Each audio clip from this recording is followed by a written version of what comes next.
వివరాల్లోకి వెళ్తే తారకరామ రిజర్వాయర్ పరిసర గ్రామమైన సారిపల్లిని భూ నిర్వాసిత చట్ట పరిధిలోకి తీసుకొచ్చేందుకు పరిశీలిస్తామని జిల్లా కలెక్టర్ డాక్టర్ ఎం హరిజవహర్లాల్ అన్నారు.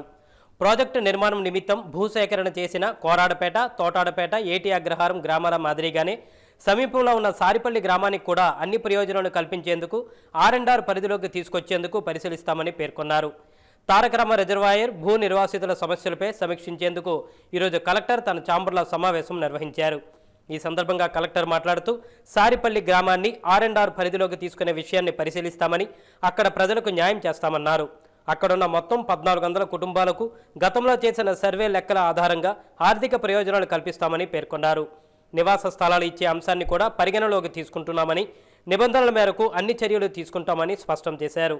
సారిపల్లిలో ప్రస్తుతం ఉన్న తాజా పరిస్థితిపై నివేదిక అందజేయాలని జేసీ కిషోర్ కుమార్ ఆర్డీఓ భవానీ శంకర్లను ఆదేశించారు. ప్రభావితమయ్యే రిజర్వాయర్ పరిధిలోని కోరాడపేట, తోటాడపేట, ఏటి అగ్రహారం ప్రాంతాల్లో ప్రజలకు ఎలాంటి సమస్యలు లేకుండా జాగ్రత్త వహించాలని కలెక్టర్ అధికారులకు ఆదేశించారు.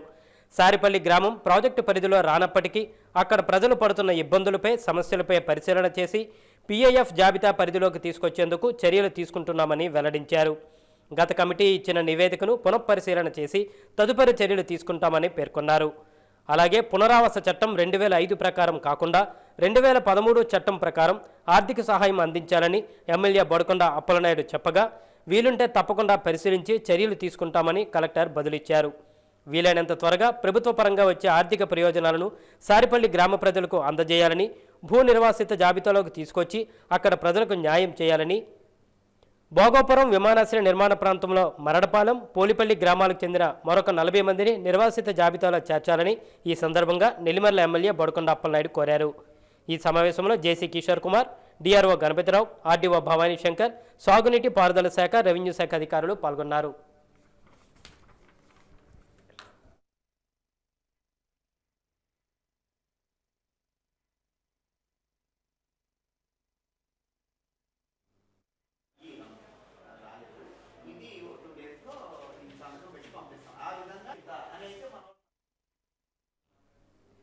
ఢిల్లీలో రైతులపై జరిగిన లాఠీ చార్జ్కు నిరసనగా ఈరోజు విజయనగరం జిల్లా సాలూరు పట్టణంలో CITU ఆధ్వర్యంలో రాస్తారోకో కార్యక్రమాన్ని చేపట్టారు. ఈ సందర్భంగా CITU జిల్లా ఉపాధ్యక్షులు NY నాయుడు మాట్లాడుతూ, దేశంలో రైతులకు వ్యతిరేకంగా ప్రధాని నరేంద్ర మోడీ తీసుకొచ్చిన రైతు వ్యతిరేక చట్టాలను రద్దు చేయాలని, పెట్టుబడిదారుల కోసం మాత్రమే ఉపయోగించే రైతు వ్యతిరేక ఆర్డినెన్స్ తెచ్చారని, స్వేచ్ఛా మార్కెట్ పేరుతో రైతులను కార్పొరేటర్లకు ఎరగా వేస్తున్నారన్నారు. నాడు పార్లమెంట్లో వామపక్షాలు మాత్రమే ఈ ఆర్డినెన్స్ని వ్యతిరేకించగా నేడు దేశమంతటా వ్యతిరేకిస్తూ రోడ్లపైకి వస్తున్నారన్నారు. దీనికి కేంద్ర ప్రభుత్వమే సమాధానం చెప్పాలని కోరారు. ఇప్పటికైనా కార్మిక, రైతు వ్యతిరేక విధానాలను ఆపాలని డిమాండ్ చేశారు.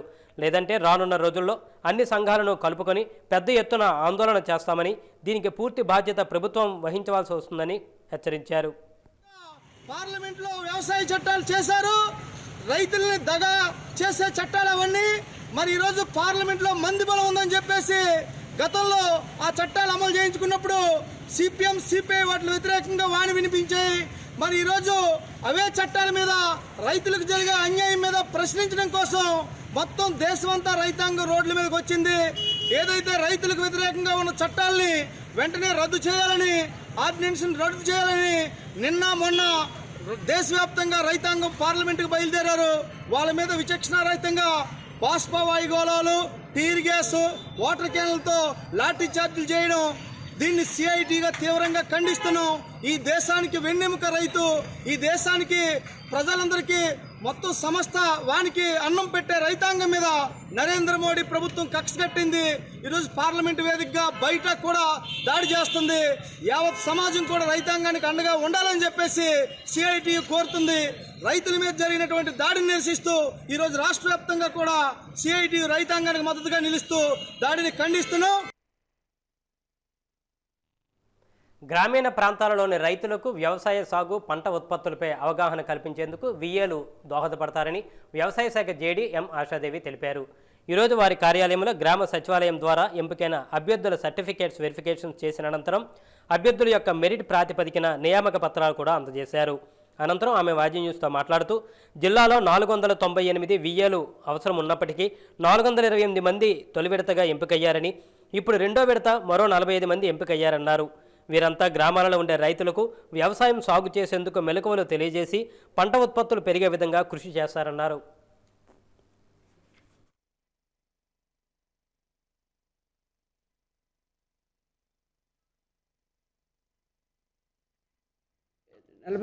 రిమైనింగ్ 45 పోస్టులు మనం ఫిల్ చేసాము. మిగతా వేకెన్సీలోకి అయితే మటుకు ఎలిజిబుల్ వాళ్ళు మనకు లేని కారణంగా మనము అది ఎంతవరకు ఇవ్వలేకపోయాము. వీలైతే గవర్నమెంట్ ఇష్యూ చేస్తే థర్డ్ స్పెల్ ఏమైనా ఉంటే ఇవ్వడం జరుగుతుంది. 490 మంది టార్గెట్ ఉండగా ఇంతవరకు 420 మంది మనకి ఇవ్వడం జరిగింది.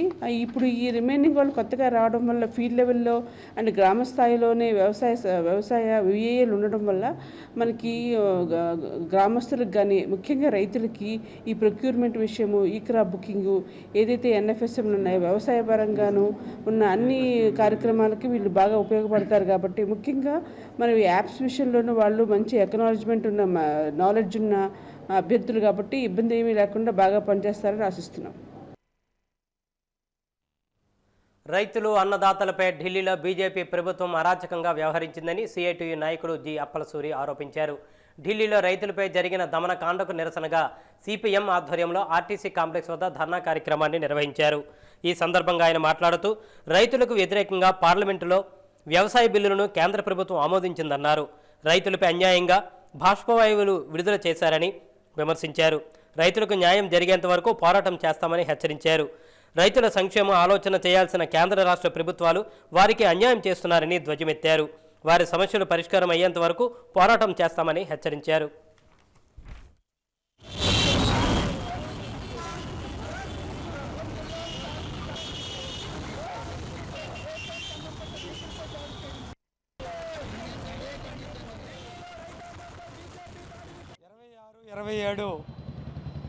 ఢిల్లీలో 518 సంఘాలు మోడీ రైతు వ్యతిరేక విధానాలకు వ్యతిరేకంగా నిరసన కార్యక్రమం చేయాలని పిలుపునిస్తే ఆ నిరసన కార్యక్రమాలకి ఢిల్లీలోకి రాకుండా నరేంద్ర మోడీ ప్రభుత్వం అడ్డుకుంది.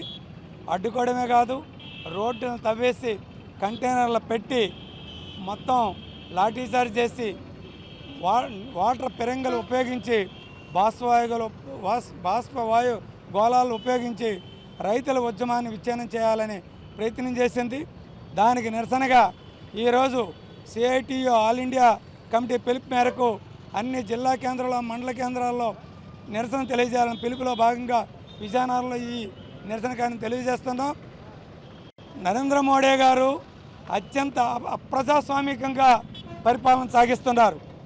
పార్లమెంట్లో కరోనా కష్టకాలంలో ప్రజల ఆరోగ్యం కోసం, ప్రజల మంచి కోసం, ప్రజలకి రైతుల కోసం చర్చించకుండా రైతు వ్యతిరేక చట్టాలను 3 చట్టాలు చేశారు. ఆ చట్టాలు కూడా లోక్సభలో మంది బలం ఉందని నరేంద్ర మోడీ ఆమోదింపు చేసుకొని. విజయనగరం జిల్లా చీపురుపల్లి మండలం ఆంజనేయపురంలో సంధ్య అనే మహిళ ఇంట్లో దొంగతనం జరిగి 10 తులాల బంగారం, 60 తులాల వెండి పోయాయి. భర్త ఆర్మీలో ఉండడం, కన్నవారింటికి 3 రోజుల క్రితం సంధ్య వెళ్లడంతో అదును చూసి దొంగలు దొంగతనానికి పాల్పడ్డారు. ఈరోజు మధ్యాహ్నం ఇంటికి వచ్చి చూడగా గదిలో సామానులు చిందరవందరగా పడి నగలు కనిపించకపోవడంతో ఆందోళన పడి పోలీస్ స్టేషన్లో ఫిర్యాదు చేశారు. దీనిపై ఎస్ఐ దుర్గాప్రసాద్ కేసు నమోదు చేసి దర్యాప్తు చేస్తున్నారు.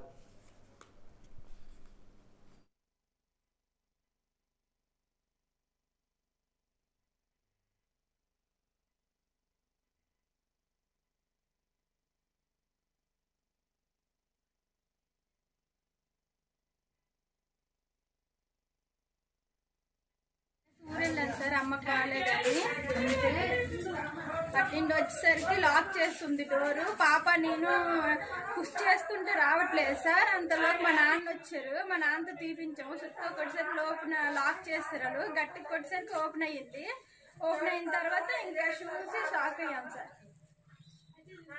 గోల్డ్ 10 తులాలు ఉంటుంది సార్. ఒక 50 తులాల వరకు వెండి ఉంటుంది సార్. తీసుకెళ్ళిపోయారు. ఇంకేం క్యాష్ ఏం లేదు. అంతే. ఇక్కడ ఉండడు. నేను పాప చిన్న బాబే ఉంటాం. అది మేము లేనప్పుడే చేశారు సార్, ఉన్నప్పుడు కాదు. మరి తెలిసిన వాళ్ళు కనిపెట్టి చేశారో లేకపోతే ఒక్కరిదే ఉంటుందని కనిపెట్టి చేసి ఉంటారని నా డౌట్. ఇటు నుంచి తిరిగిన వాళ్ళు, అమ్మిన వాళ్ళు, లేకపోతే పని చేసిన వాళ్ళు, సింగిల్గా ఉండడం, కనిపెట్టడం, వెళ్ళి వస్తూ ఉంటాం. మా అమ్మాళ్ళ ఇంటికి వెళ్ళి రావడం ఇవి చూసి చేశారు సార్.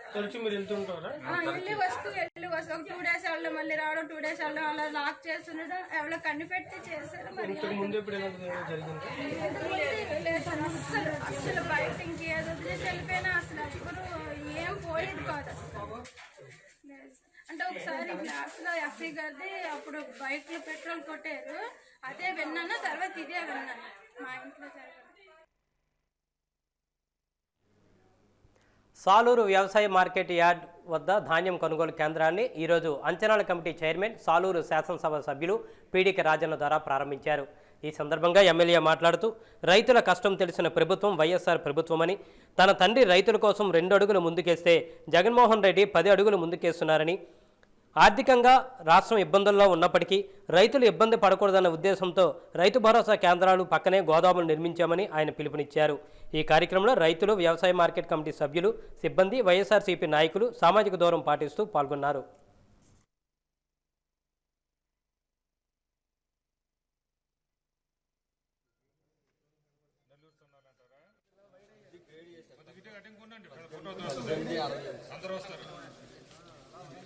చెప్పారు. అలాగే మన అధికారులు, మన నాయకులు కూడా మరికొన్ని సమస్యలు చెప్పడం జరిగింది. మనం ఒకటే అర్థం చేసుకోవాలి, గతంలో మనం పోల్చినప్పుడు అంచెలంచెలుగా రైతులకు ఆదుకోవాలని మన గౌరవ ముఖ్యమంత్రి వర్యులు, మన ప్రీతం నాయకులు జగన్మోహన్ రెడ్డి ప్రయత్నం చేస్తున్నారు.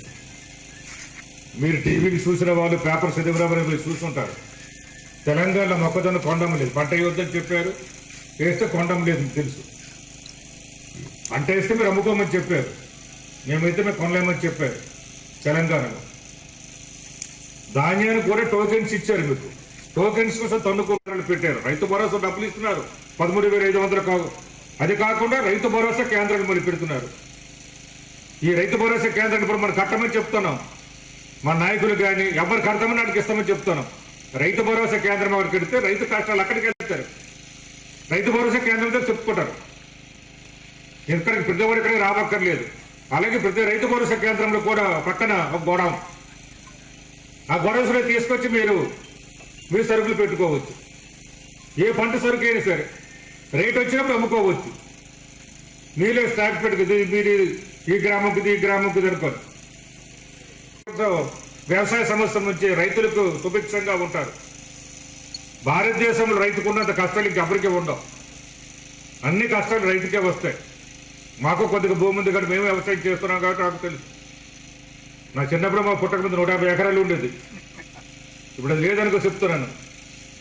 కాబట్టి రైతు కష్టాలు, రైతు బాధలు, రైతు ఇబ్బందులు అన్నీ కూడా అతివృష్టి వాళ్ళకే, అనావృష్టి వాళ్ళకే, అందరం వాళ్ళ మీద పడుతున్నారు. ఎవరు చూసేది లేదు, చేసేది లేదు. రైతుకే ఇబ్బందులు, కష్టాలు. కానీ అవన్నీ పాదయాత్రలు తెలుసుకున్నారు మన నాయకుడు జగన్. వాళ్ళకి మీరు ఆలోచన ఇచ్చేస్తారా? ఆ బిల్లు అమ్మేసి డబ్బులు ఇస్తారా? వాళ్ళ భూములు అమ్మేసి డబ్బులు ఇస్తారా? మాకు అనవసరం. ప్రభుత్వానికి, ముఖ్యమంత్రి మాత్రం చెడ్డ పేరు రాకూడదు. ఏపీకి తీవ్ర హెచ్చరిక. 10 రోజుల గ్యాప్లో మరో 3 తుఫాన్లు, రెండోది మరింత తీవ్రంగా ఉంటుందని ఏపీ ప్రజలకు వాతావరణ శాఖ మరో హెచ్చరిక జారీ చేసింది. 10 రోజుల వ్యవధిలో మరో 3 తుఫాన్లు వచ్చే అవకాశం ఉందని ఈరోజు వాతావరణ శాఖ బాంబు పేల్చింది. ఈ నెల 29న బంగాళాఖాతంలో మరో అల్పపీడనం ఏర్పడే అవకాశం ఉందని వాతావరణ శాఖ పేర్కొంది. తీవ్ర వాయుగుండం కాస్త తుఫాన్గా మారే అవకాశం ఉందని హెచ్చరించింది. అలాగే డిసెంబర్ నెలలో మరో 2 తుఫాన్లు వచ్చే అవకాశం ఉన్నట్లు ప్రకటించింది. ఏపీపై తుఫాన్ల దండయాత్ర డిసెంబర్ 2వ తేదీన బురేవి తుఫాన్ తీవ్ర ప్రభావం చూపనుందని వాతావరణ శాఖ హెచ్చరించింది. ఉత్తర తమిళనాడు, దక్షిణ ఆంధ్ర, రాయలసీమపై దీని ప్రభావం ఎక్కువ చూపిస్తుందని అధికారులు అంచనా వేస్తున్నారు. డిసెంబర్ 5న మధ్య బంగాళాఖాతంలో ఏర్పడే అల్పపీడనంతో టకేటి తుఫాన్ ఏర్పడే అవకాశం ఉందని వాతావరణ శాఖ తెలిపింది. దీని ప్రభావంతో డిసెంబర్ 7న దక్షిణ తమిళనాడు, ఆంధ్రప్రదేశ్పై తీవ్ర ప్రభావం చూపే అవకాశం ఉందని అంచనా వేస్తున్నారు. మరోవైపు నివర్ తుఫాన్ తీరం దాటిన ఏపీపై ప్రభావం కొనసాగుతుంది. దీని ప్రభావంతో చిత్తూరు, కడప, నెల్లూరు, ప్రకాశం జిల్లాల వ్యాప్తంగా జోరుగా వర్షాలు కురుస్తున్నాయి. అలాగే గంటకు 55 నుంచి 75 కిలోమీటర్ల వేగంతో ఈదురుగాలులు వీస్తున్నాయి. దీంతో ప్రజలు అప్రమత్తంగా ఉండాలని వాతావరణ శాఖ అధికారులు హెచ్చరిస్తున్నారు.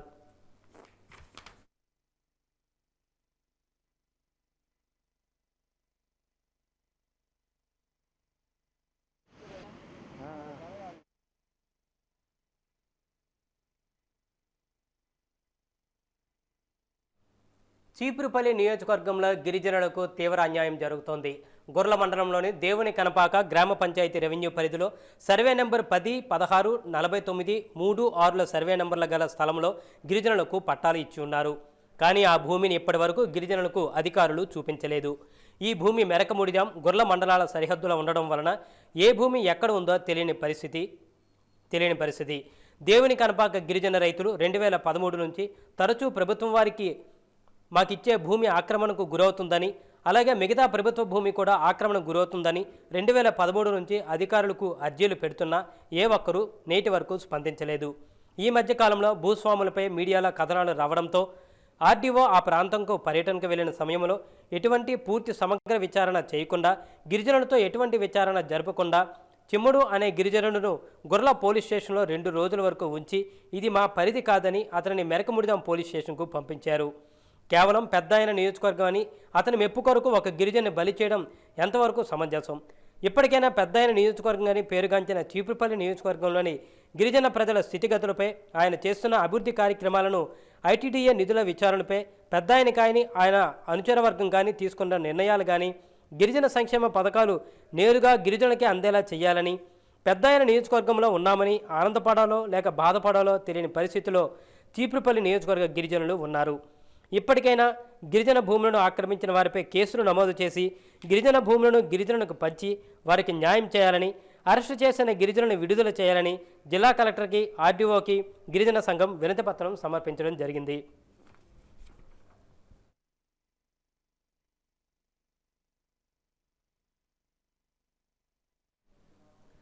కాసులు ఉంటే కొండ మీద కోతినైనా తేవచ్చు.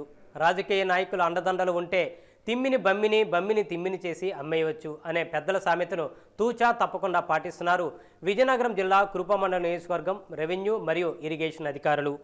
కురుపాం మండల కేంద్రంలో సర్వే నంబర్ 69లో 21 ఎకరాల 69 సెంట్ల లంకెల చెరువు ఆక్రమణకు గురి అవుతున్న అధికారులు మాత్రం గుట్టు చప్పుడు కాకుండా గుడ్లప్పగించి చూస్తున్నారు. కోట్లాది రూపాయలు విలువ చేసే చెరువు ఆక్రమణకు గురవుతుందని స్థానికులు పదే చెబుతున్నా అధికారులు మాత్రం పెడచెవిన పెడుతున్నారు. అయితే ఈ చెరువుల్లో చేప పిల్లలు వేసి చేపలు పెంచి వచ్చే ఆదాయంతో జీవనం సాగిస్తున్నారు 40 మత్స్యకార కుటుంబాలు. అక్రమాలను నిర్వహించవలసిన అధికారులే అదే చెరువు గర్భంలో అక్రమ నిర్మాణం చేసిన భవనంలో ప్రభుత్వం మద్యం దుకాణంను కొనసాగించడం కొసమెరుపు. దీంతో అధికారుల చేతివాటం గమనించిన స్థానికులు మరికొందరు ఉన్న చెరువు గట్టులు సైతం కబ్జా చేసేందుకు వెనుకడుగు వేయటం లేదు. దీంతో మత్స్యకారులు లబోదిబోమంటున్నారు. చెరువు గట్టును ఆనుకొని ఉన్న R&B స్థలంలో మరో భవన నిర్మాణం కావడంతో చెరువులోకి వెళ్లేందుకు కూడా త్రోవ లేకపోవడం వలన తమ జీవనోపాధి కోల్పోతున్నామని మత్స్యకారులు ఆందోళన చెందుతున్నారు. ఎప్పటికైనా అధికారులు స్పందించి ఆక్రమణకు గురి అవుతున్న చెరువును కాపాడాలని కోరుతున్నారు. చెరువులు, వాగులు ఆక్రమణకు పాల్పడకుండా చూడాలని ఉన్నత న్యాయస్థానమైన సుప్రీంకోర్టుకు చెబుతున్నప్పటికీ అధికారులు కోర్టు ఆదేశాలను కూడా ధిక్కరిస్తున్నారు.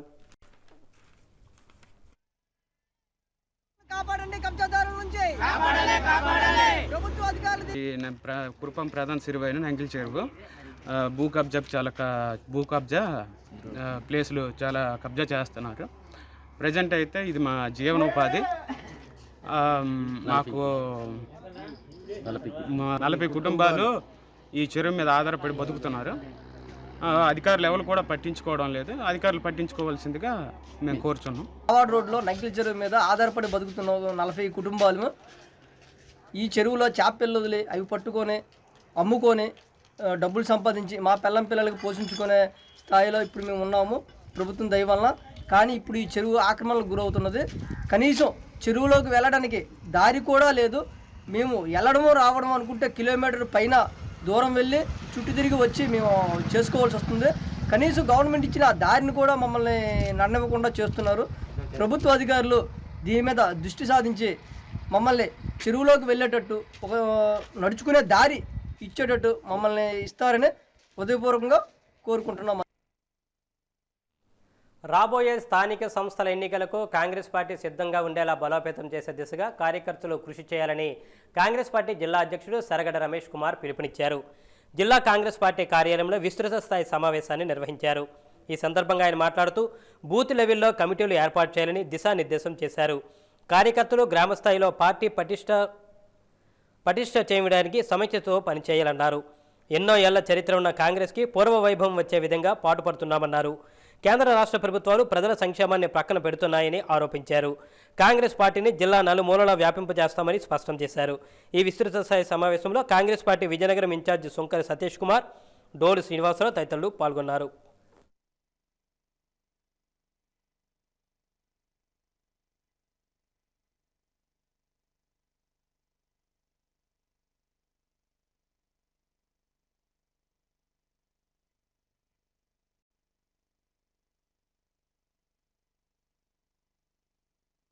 విజయనగరం జిల్లా కాంగ్రెస్ పార్టీ కార్యాలయంలో డిసిసి కమిటీ సమావేశం ఏర్పాటు చేయడం జరిగింది.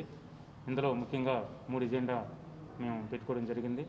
మొదటగా కాంగ్రెస్ పార్టీ ఈ జిల్లాలో ఏ విధంగా బలోపేతం చేయాలి, దాని అభివృద్ధి కృషి కోసం కమిటీ సభ్యులు ఒకరు చర్చల మీద చర్చించడం జరుగుతుంది.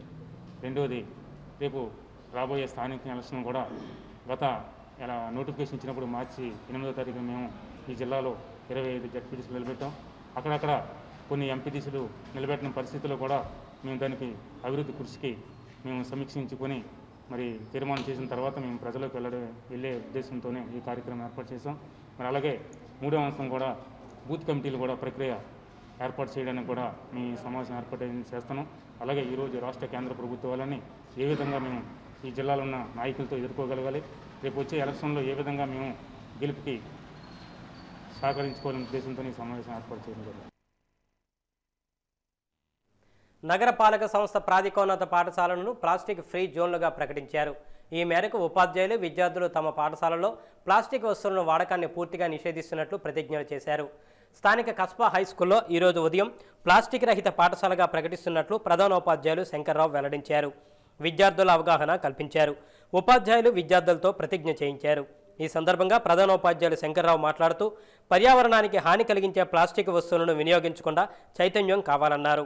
ప్లాస్టిక్ రహిత పాఠశాలగా ప్రకటిస్తున్న నేపథ్యంలో విద్యార్థులు కానీ ఉపాధ్యాయులు కానీ ప్లాస్టిక్ వినిమయ వస్తువులను పాఠశాల ఆవరణలోకి తీసుకొని రాకూడదని తెలియజేశారు. ఇప్పటికే నగరపాలక సంస్థ కార్యాలయంలో, సచివాలయాలలో ప్లాస్టిక్ రహితంగా ప్రకటించి ఆదర్శంగా నిలిచారన్నారు. ఇదే స్ఫూర్తితో నగరమంతా ప్లాస్టిక్ రహితంగా తీర్చిదిద్దినట్లు, భావితరాలకు మంచి సందేశం ఇచ్చినట్లు అవుతుందన్నారు. ఈ కార్యక్రమంలో ఉపాధ్యాయులు, విద్యార్థులు పాల్గొన్నారు.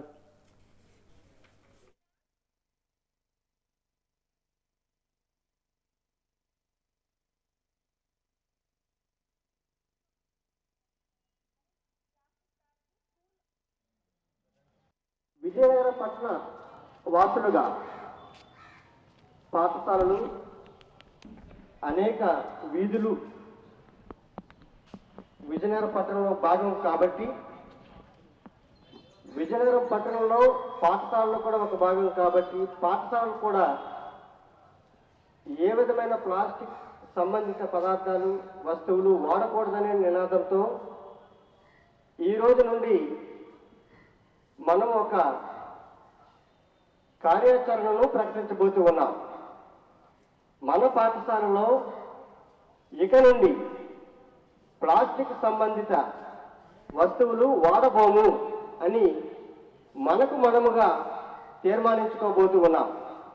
కాబట్టి ఉపాధ్యాయులకు, విద్యార్థులందరికీ కూడా మన పాఠశాల ఆవరణంలో ప్లాస్టిక్ కవర్లు ఉండకూడదు, ప్లాస్టిక్ సంచులు వాడకూడదు, ప్లాస్టిక్ కవర్లు వాడకూడదు, ప్లాస్టిక్ ప్లేట్లు ఏవి కూడా వాడకూడదనే ఉద్దేశంతో ఈరోజు మనం తీర్మానించుకోబోతూ ఉన్నాం. ఉపాధ్యాయులుగా మేము ఇక నుండి ఏ సమావేశంలో కూడా ప్లాస్టిక్తో కూడిన వస్తువులు వాడబోము.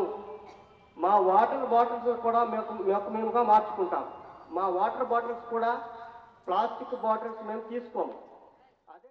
కరోనా కారణంగా జిల్లాలో ఇప్పటికే 200 మంది ప్రాణాలు కోల్పోయామని, సెకండ్ వేవ్ కారణంగా మళ్ళీ ఏ ఒక్క ప్రాణం కోల్పోకుండా చూడడమే లక్ష్యంగా నేటి నుండి 50 రోజుల ప్రచారోద్యమానికి శ్రీకారం చుడుతున్నట్లు జిల్లా కలెక్టర్ డాక్టర్ ఎం హరిజవహర్లాల్ చెప్పారు.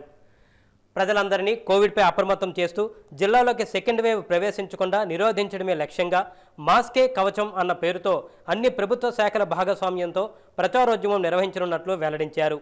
వచ్చే 50 రోజుల్లో గ్రామం నుండి మండల జిల్లా స్థాయి వరకు పెద్ద ఎత్తున అవగాహన కార్యక్రమాలు ప్రతిరోజు చేపడుతూ ప్రజలు కోవిడ్ నిబంధనలు పాటిస్తూ అప్రమత్తంగా ఉండాల్సిన ఆవశ్యకతను వివరిస్తామన్నారు. ప్రభుత్వ శాఖ తప్పులో ఉండే లబ్ధిదారులు ప్రజానికానికి అవగాహన కల్పించే బాధ్యతలు చేపట్టాల్సి ఉంటుందన్నారు.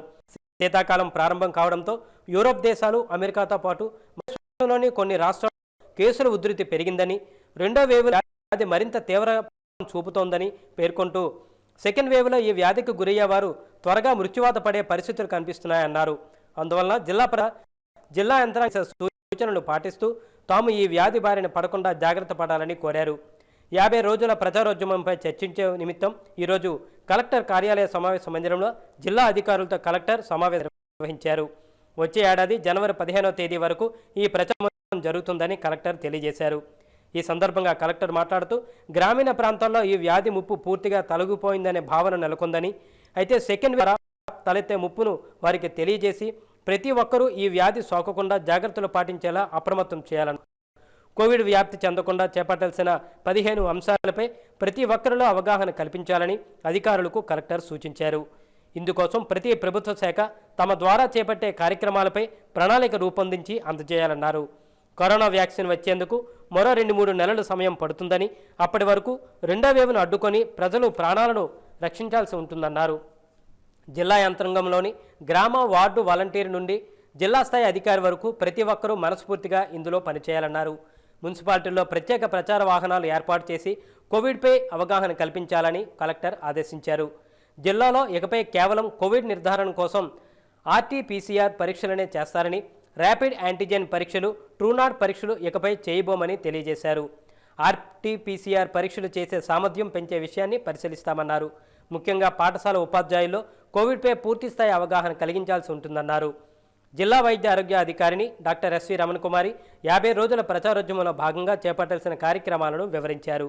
ప్రతి ఒక్కరూ మాస్కు ధరించడం, భౌతిక దూరం పాటించడం, చేతుల్ని శానిటైజ్ చేసుకోవడం తదితర 15 అంశాలను ప్రతి ఒక్కరూ పాటించాలని పేర్కొంటూ వాటిపై అవగాహన కల్పిస్తామన్నారు. మాస్కును ఏ విధంగా వినియోగించాలి వంటి అంశాలన్నింటినీ వివరిస్తామన్నారు. ఈ సమావేశంలో joint collector doctor GC Kishore Kumar, జిల్లా ఆసుపత్రుల కోఆర్డినేటర్ డాక్టర్ G నాగభూషణరావు, జిల్లా రెవెన్యూ అధికారి గణపతిరావు, జిల్లా పరిషత్ CEO T వెంకటేశ్వరరావు, జిల్లా అధికారులు పాల్గొన్నారు.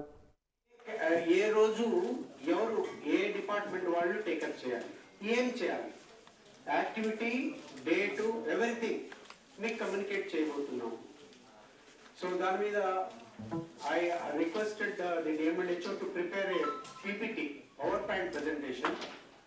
మీకు PPTలో ఏ రోజు ఏం చేస్తారన్నది మరి one of the doctors will explain. Number 1. Number 2, మీ యాక్టివిటీకి సంబంధించిన వర్క్కి సంబంధించి మీకు రిక్వైర్డ్ ఇన్ఫర్మేషన్ మీకు షేర్ చేసుకోవడం జరుగుతుంది. అది కూడా మీరు కలెక్ట్ చేసుకోవాలి. 3వది, మీరు చేసినటువంటి కార్యక్రమాన్ని ఎలా చేశారు, జిల్లా స్థాయిలో ఏ విధంగా చేశారు, మండల స్థాయిలో ఏ విధంగా చేశారు, గ్రామ స్థాయిలో ఏ విధంగా చేశారు అన్నది డాక్యుమెంటేషన్ పర్పస్ చేసిన వర్క్ని మళ్ళీ కూడా మీరు DMHO గారికి ఈ రకంగా చేశాము, ఈ రకంగా అవేర్నెస్ క్రియేట్ చేశాము. వాజీ వార్తలు ముగించే ముందు ముఖ్యాంశాలు మరొకసారి. సారిపల్లిని భూ నిర్వాసిత చట్ట పరిధిలోకి తీసుకురావాలని కోరిన నెల్లిమల్ల ఎమ్మెల్యే బొడకొండ అప్పలనాయుడు, R&R పరిధిలోకి తీసుకొచ్చే విషయాన్ని పరిశీలిస్తామని హామీ ఇచ్చిన కలెక్టర్.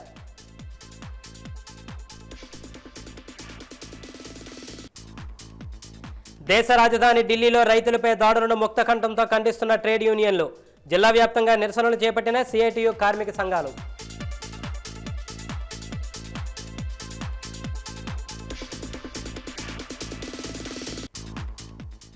రెండో విడత కరోనా మహమ్మారితో పంచుకొస్తున్న ప్రమాదం, కోవిడ్పై 50 రోజుల పాటు ప్రజలకు అవగాహన కల్పించాలని ఆదేశాలు జారీ చేసిన జిల్లా కలెక్టర్.